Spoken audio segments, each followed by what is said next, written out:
talk about a couple things. Here, this is a breakdown of really how to be a multi-million-dollar agent, right? How to make lots and lots of money. I focus on these one things, right? Make $200,000, $300,000, $400,000, $500,000, whatever it is.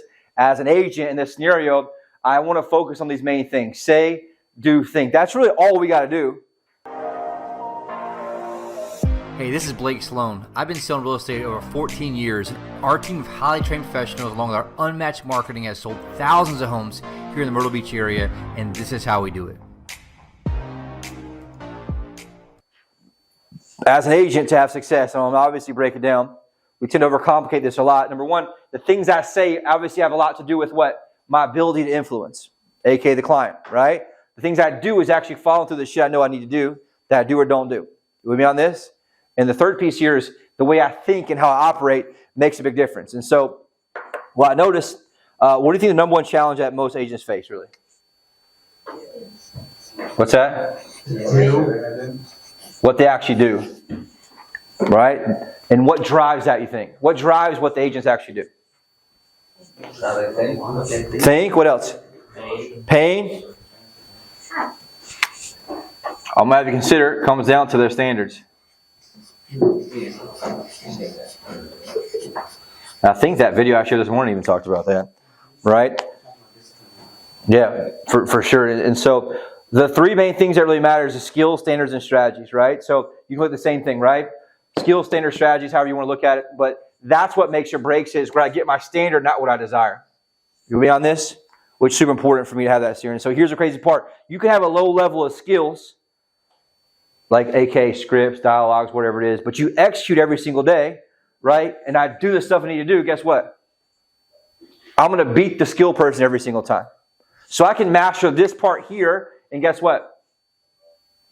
I beat these two every single time.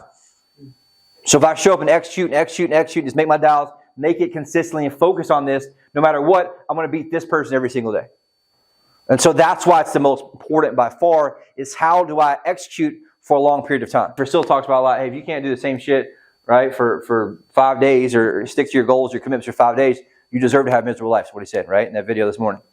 And it's so true, right? And so the ability to own that standard there makes a big, big difference. And so if you look at Jeff Bezos, Elon Musk, Mother Teresa, and Gandhi, what do they all have in common, you think?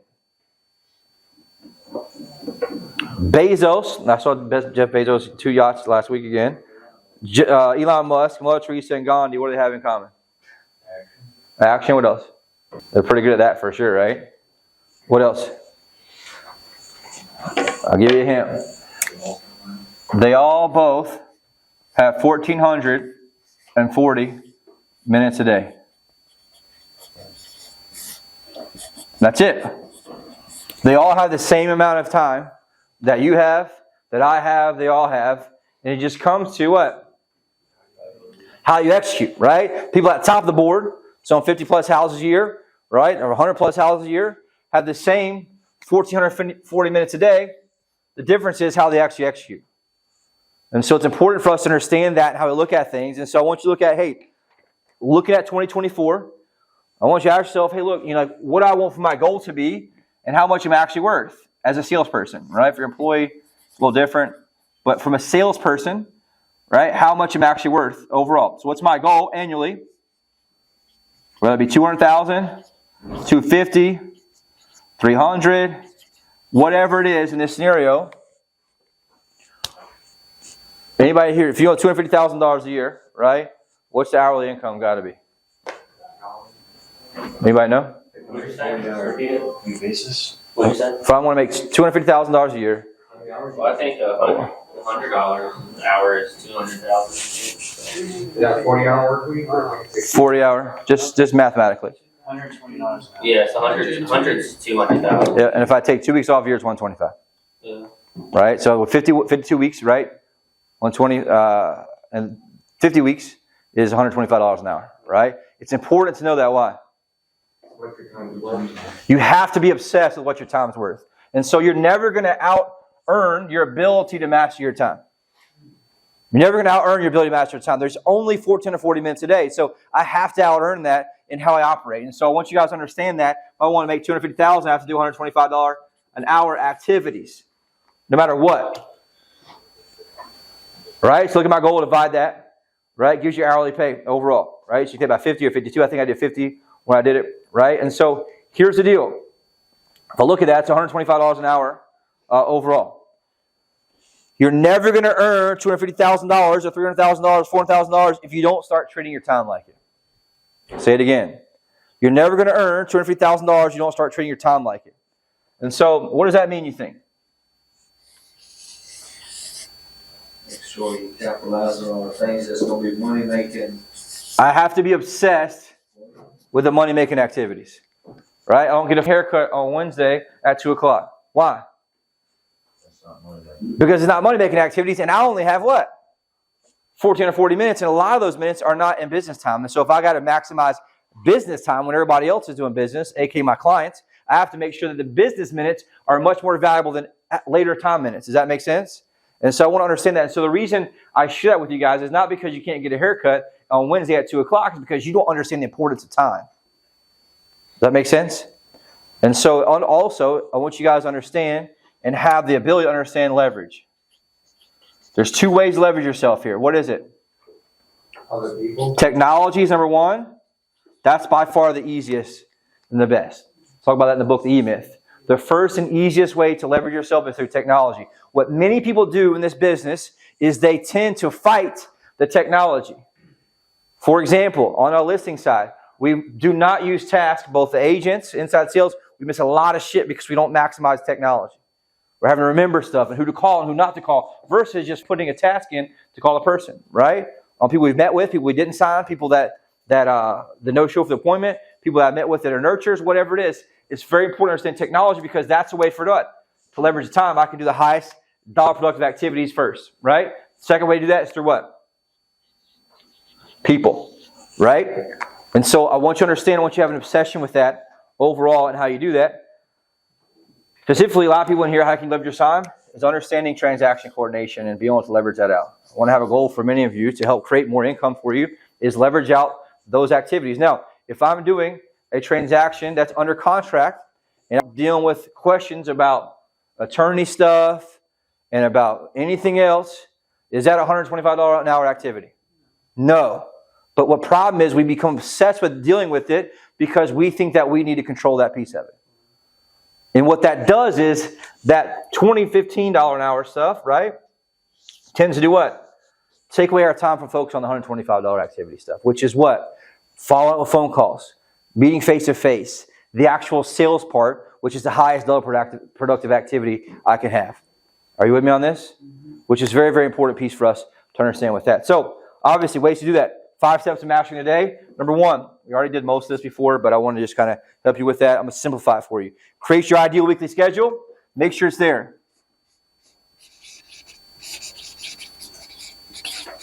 So I have my ideal weekly schedule. I'm going to start doing a thing with you guys on Sundays. I'll help you kind of plan out the week. We'll do like a Zoom. And just say, hey, look, on Zoom, here's what's going on. We'll talk about how to do that overall with that. Number 2 is I focus on money time. What is that? Yep. And money time is really what? Important but not urgent. That's all the stuff that makes me monies, which is phone calls, follow-up, texts, emails to who? New business, right? That comes, like I said, does happen before 11. Period, no matter what. I'm going to kind of make it simple for you guys in a second. Number 3, do your most important tasks first, which is what? Follow-up, right? I'll put most important first. So you guys have that. Super simple here. Number 4, I schedule my weekly Sunday and daily planning sessions. I'm going to talk about that for you guys.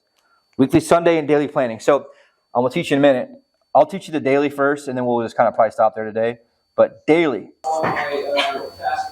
For the next day, right? That's a key part of success. A lot of people don't do it. I've struggled with this a lot in the past, right? Is a lot of successful people, they take the end of the day and they schedule the most important things for the next day first, right? I heard this really good story in a book. This guy, he was worth millions and millions of dollars, and they asked his secret to success, and he had this piece of paper, and he pulled out his pocket, and he said, I have my 3 things I'm doing for tomorrow.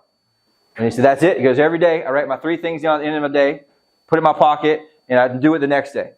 And I do them. And I do it for years and years and years. Guess who it was? JP Morgan. Pretty big name, right? And so it's important to understand it's just simple stuff that what would JP Morgan do? He focused on the most important tasks, and that's all that really mattered in that scenario, right? Which is important there to understand. And then number 5, right? Yep, this is important for you guys. Is I create a time and motion study. Time and motion study. I'm going to give you, and I have this document I can give you guys. What do you think that is? Documenting how long tasks take you.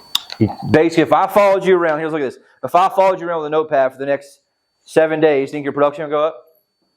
Absolutely, right? Because all those holes don't do and react and all this other stuff don't get done. And so it's a tracking your entire week for 7 days in 30-minute periods. I'll teach you how to do that next week.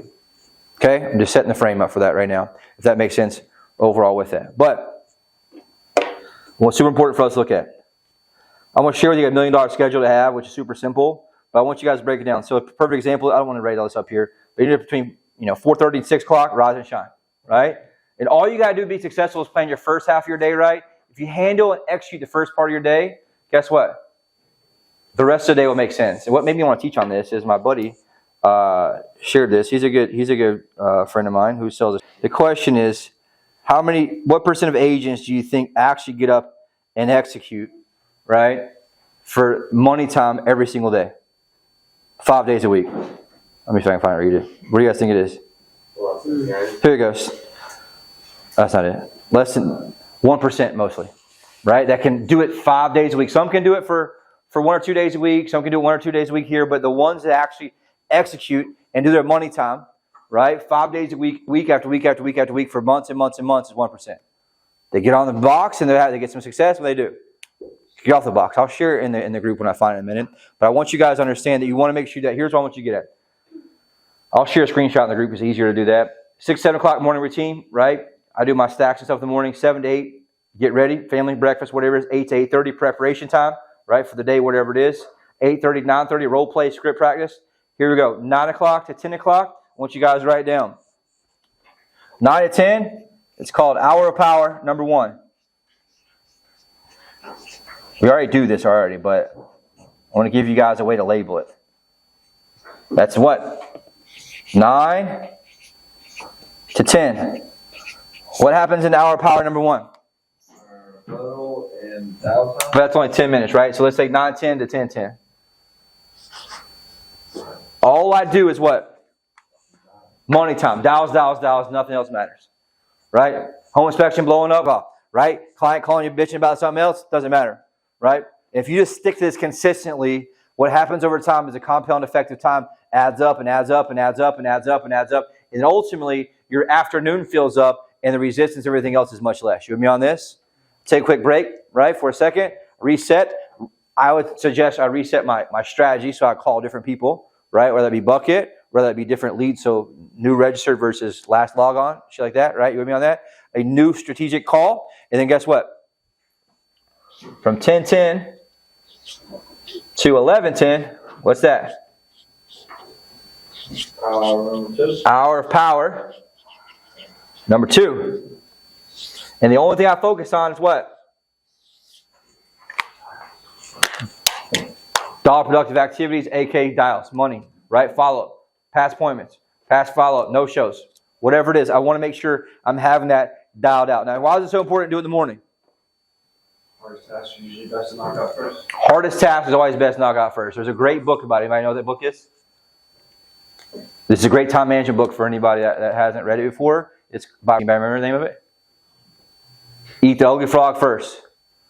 Right? It talks about you want to eat the ugly frog first, which is the biggest, slimiest, nastiest frog, because what happens if you don't eat it first? Wears on your brain. Wears on your brain, takes away your power, takes away your certainty. You put it off, and it gets to the end of the day, guess what happens to your mental ability? It's worn down, all of a sudden you forget you didn't do it, knock it out. Right? Distractions come up, problems come up. Right? I want you to write that, and you can listen to that book for free on YouTube. Right? It's a great time management book called Eat the Ugly Frog First.